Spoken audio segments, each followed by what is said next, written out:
Hey everybody, John Peterson here with you again for another tip today. As you can see behind me, I'm still in the apartment, unfortunately. We've got another couple months of house repairs to go. So I apologize for the kind of janky setup and janky background. So very soon I'm going to move to some images so you don't have to look at this mess that's behind me. Hey, so today I wanted to just kind of talk real quickly about where to position subjects in your frame that have faces.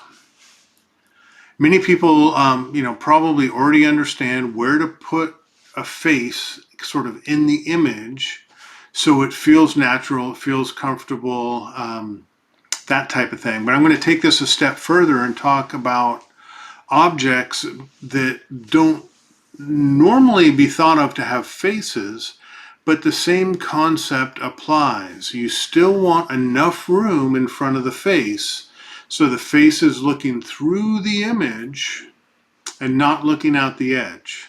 And I'll kind of show you some examples of that. So let's dive right in and take a look at a bunch of examples, and I'll talk you through them, and I hope this becomes crystal clear for you. All right, here's the first example, very classic. I've got the animal positioned here looking out this way through the image. And what you want is you want enough room in front of the face to give the impression that the animal's looking through the image without being too close to the edge of the frame. If I had this elk nose real close to the edge of the left-hand frame, it would instantly lead the viewer to the left and out of the frame. I want the viewer to stay in the frame for as long as possible and follow the elk's vision from right to left, and so I position it on the right and have him look through the vast expanse. Right, that's just a real simple concept that they often teach folks in photography of have the subject look through the majority of the image as much as possible. Now here's kind of a twist, right? When we move to objects like barns, do barns have faces? We normally don't think about it, but there is sort of a dominant side to the barn, and there is something that you could almost construe as a face. And for me, it's this side of the barn right here that is kind of the face in my interpretation of this. And so I wanted the face of this barn, just like that elk, looking through the majority of the image. So I positioned the barn on the left and the face looking here to the right, all the way to the edge of the comp. Whenever we photograph motion, objects in motion, cars, planes, animals, whatever it may be, we want the direction of travel. We want more room. Just like we're looking through it, we want the viewer to be able to visualize the objects, the subjects moving through the frame. So in this case, if I would have had more space on the left of these jets flying, that would have had that effect of traveling through the image. But as it is, with this crop that I did on it, it was really about the jets and not necessarily about the motion. Because very quickly these jets are flying out through the left-hand side of the frame. Not the best crop for this sort of sense of motion, but in this image what I really wanted was just the tight formation and the symmetry of these airplanes, less about the motion of them moving. Again, do houses have faces? Well, yeah, this house does have a face, and it's right here. It's on the left-hand side of the frame, and it's looking out of the frame. So instantly broke my rule, my self-imposed rule. But in this case, what I was trying to do was include most of the rest of the structure behind this. And to do that, I had to be over at this particular angle, and that put the face of the house towards the left. So it was a compromise that I made. Another elk in Yellowstone.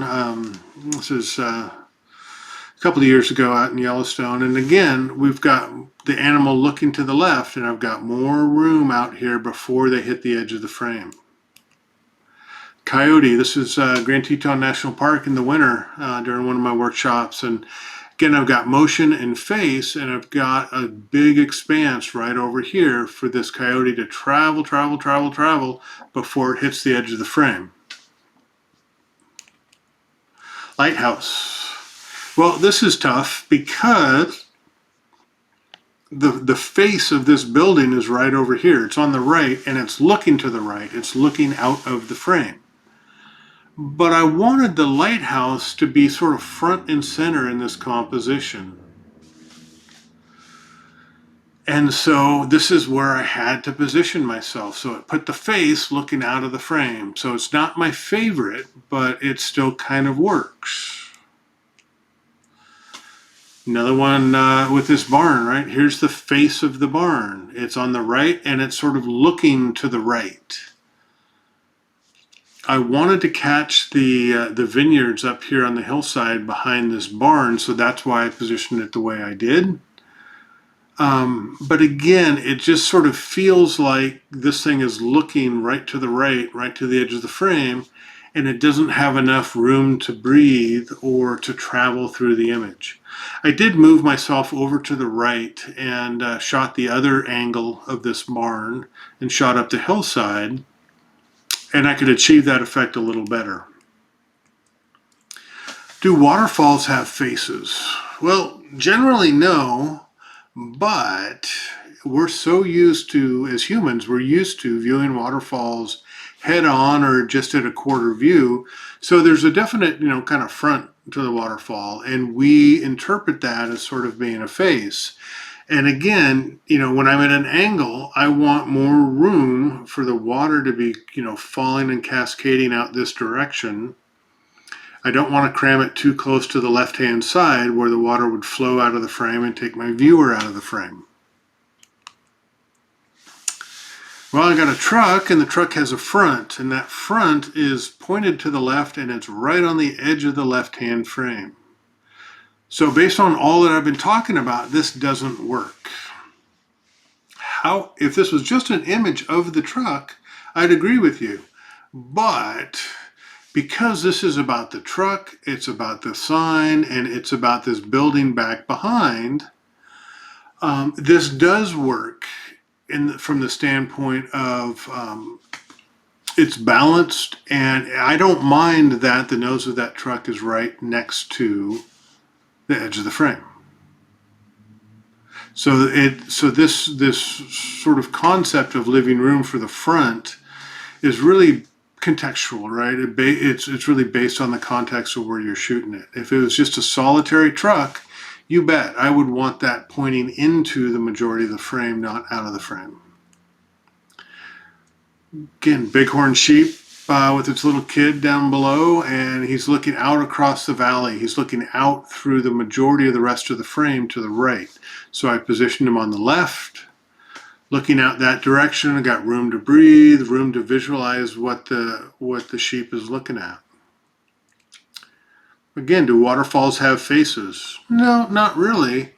But because I'm at a slight angle and I'm kind of getting this little vibe from the flow and the waterfall, I wanted to leave a little bit more room over here because that's sort of where it's facing, if that makes sense.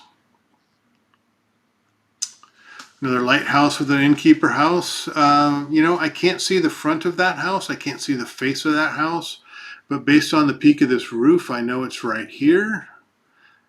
And I've got more room on this side of the image for that house to expand, to breathe, to look through the rest of the frame.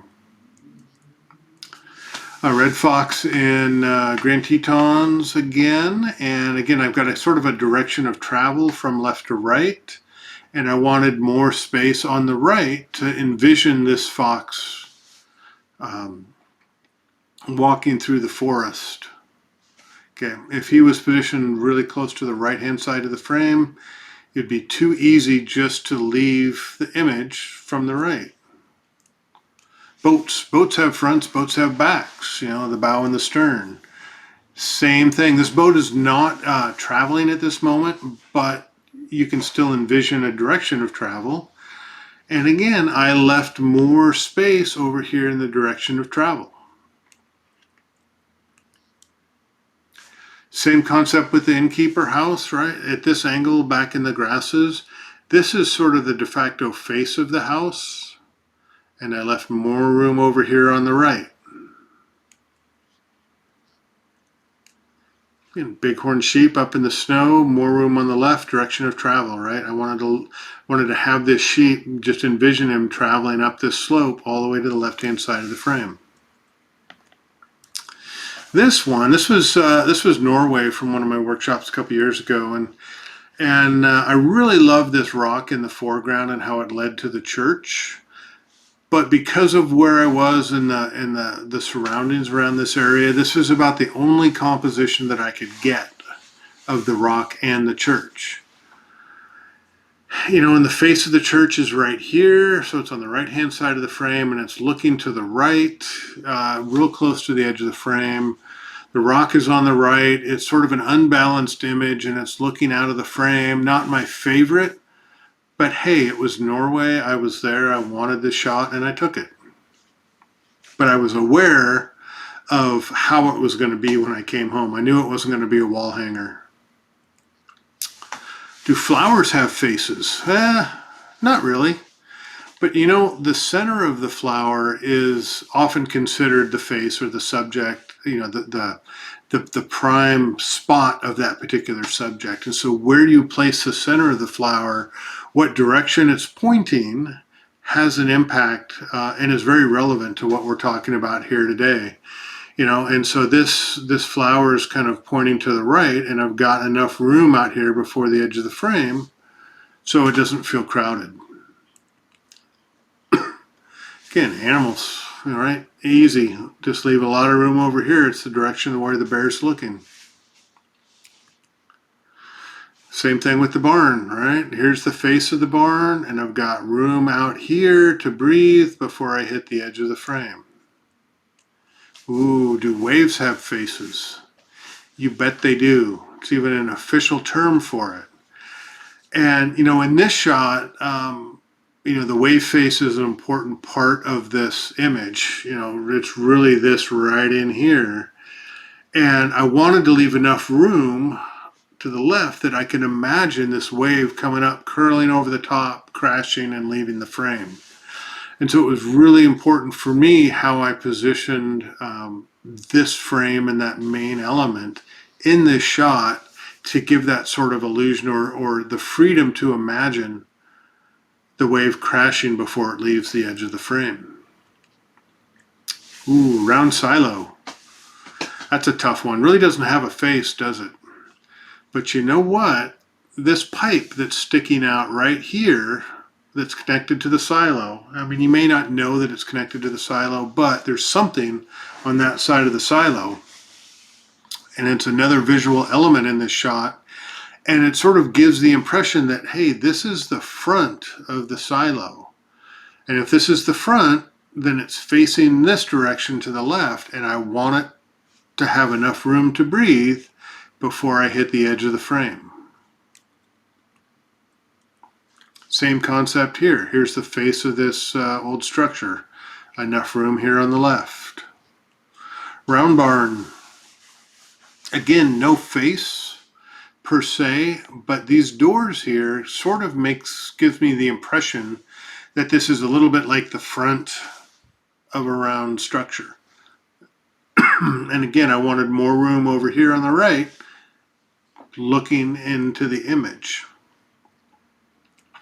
So this is the Weber house out in the Palouse, and I shot this one intentionally. I wanted to capture, all of this part of the property, this stuff here to the right, as well as the house and this big grand sky up above. Unfortunately, to do that, it put the front of the house, which is right here, really close to the left-hand edge of the frame, and it's looking to the left. That's kind of a bummer, but it was the only thing that I could do in this case. It doesn't, because the front of the house is a little bit in shadow, it lessens the effect of it having a face. So what I'm talking about is a little bit less impactful, having the face looking out of the frame. The other way to do this, the Weber house, is this, right? Put it on the right. Same relative angle, but I don't have all of this stuff here that I tried to capture in that previous shot. Here's the face of the house looking to the left, and I've got a little bit more room here on the left to breathe, to look out through before I hit the edge of the frame. Front of the barn, the face of the barn. It's even got two eyes, a nose, and a mouth.